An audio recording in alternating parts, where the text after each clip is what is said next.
The film opens with the haunting voice of an indigenous woman, softly reciting an ancient fable about the Wendigo, a vengeful spirit born from humanity's relentless destruction of nature. Its legend sets a grim tone, one rooted in sorrow and warning. In the dense forests of Oregon, young Aidan Weaver sits quietly inside a pickup truck while his father, Frank, disappears into the mouth of a seemingly abandoned mine. But Frank isn't there to work. He's running a meth lab hidden deep within the darkness, alongside a partner equally complicit in the operation.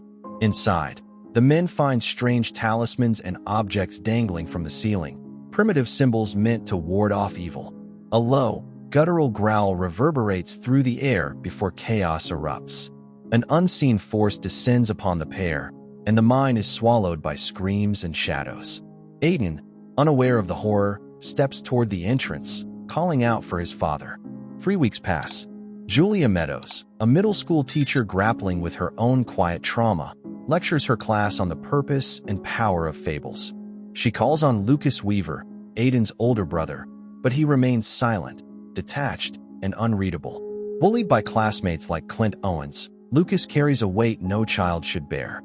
At home, his reality is far darker than anyone suspects. Behind a locked door in the modest house, something growls, a presence that scratches, snarls, and demands. Lucas, pale and hollow-eyed, traps and kills small animals like skunks and squirrels, bringing their carcasses home as offerings, or perhaps as food. The terror is growing, and Lucas is its quiet keeper.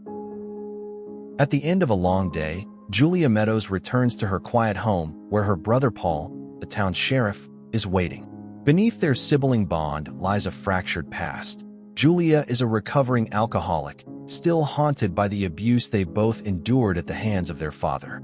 The emotional scars run deep, with heavy implications that Julia suffered the worst of it before escaping, leaving Paul behind to survive on his own.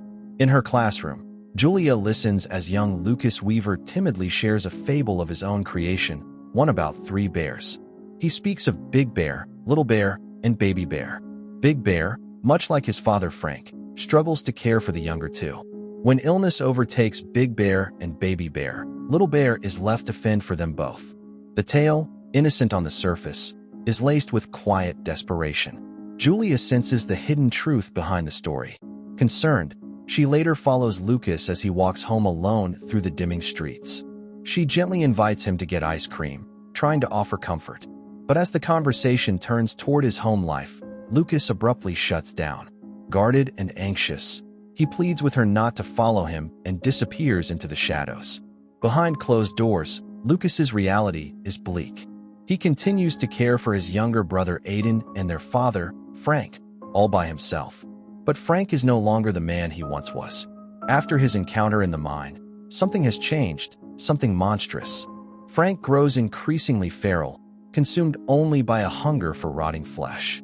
Aidan, too, grows ill, his body wilting under the weight of whatever sickness now lingers in their home.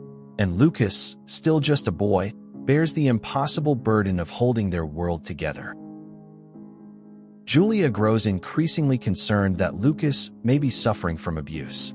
She shares her worries with her brother Paul, the local sheriff, as well as with the school principal, Ellen Booth. However, Ellen advises Julia against involving herself too deeply in the boy's personal life.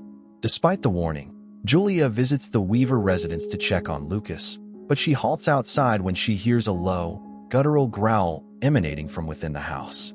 Elsewhere in the woods, former Sheriff Warren Stokes discovers the mutilated, half-eaten corpse of Frank's associate.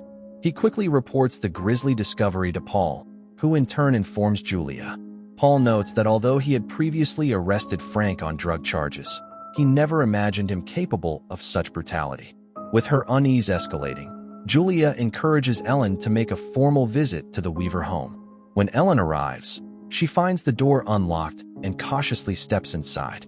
There, she encounters Aidan in a disturbingly frail state, only for Frank to suddenly lunge at her. He kills Ellen in a violent frenzy and proceeds to devour part of her. The horrifying act sets off a gruesome transformation. Frank's body convulses and ruptures, giving way to a monstrous entity that violently tears free from within him. leaving his human form as little more than a shredded husk. While wandering through the woods, Lucas is confronted by Clint, the same boy who had previously bullied him at school for placing dog feces in his backpack. As Clint attempts to torment him again, an unseen creature suddenly attacks, killing Clint in a brutal assault. Terrified, Lucas flees back home. Following the disappearances of Ellen and Clint, Julia and Paul head to the Weaver residence with a team of officers to investigate. Inside, they make a gruesome discovery: Ellen's mangled remains and Frank's lifeless body. Aiden, however, is nowhere to be found. Lucas is taken into hospital care for his safety. Meanwhile, Clint's mutilated corpse is also recovered. In search of answers, Julia and Paul visit Warren Stokes at his home. They present him with disturbing drawings Lucas had made. Stokes examines the sketches and retrieves a book chronicling native folklore, specifically the legend of the Wendigo. He explains that, according to the legend, the creature was born from a man who once consumed human flesh, transforming him into a monstrous being. The Wendigo moves from one host to another and can only be killed in the moment it feeds. After Lucas is released from the hospital, Julia gently breaks the news to him that his father, Frank, is dead. Devastated, Lucas ignores her warnings and runs back home in search of Frank and his younger brother, Aiden. Concerned, Julia and Paul, joined by Officer Dan LaCroix, follow closely behind. Upon arriving at the house, Dan ventures inside and discovers Aiden confined in a box, visibly more ill and grotesquely infected. Suddenly, the Wendigo ambushes him, impaling Dan with its antlers. Paul rushes in to find Dan mortally wounded, only to be attacked himself, slammed into a wall, and stabbed in the arm by the monstrous creature. Julia, hearing the commotion, finds Paul and takes his gun before heading into the darkness in pursuit of Lucas and Aiden.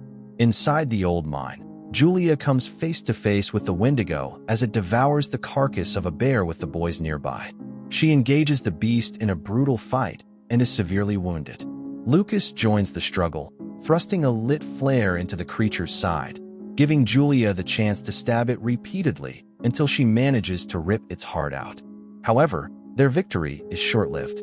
The Wendigo's curse begins to transfer to Aiden, who starts to glow with the same eerie red light that had marked Frank's transformation. Despite Lucas's desperate pleas, Julia makes the agonizing decision to kill Aiden before he fully turns, ending his life with profound sorrow. At dawn, Julia vows to take care of Lucas moving forward. As they walk away together, Paul, watching from a distance, suddenly begins coughing violently, spitting up black bile. The infection has found a new host,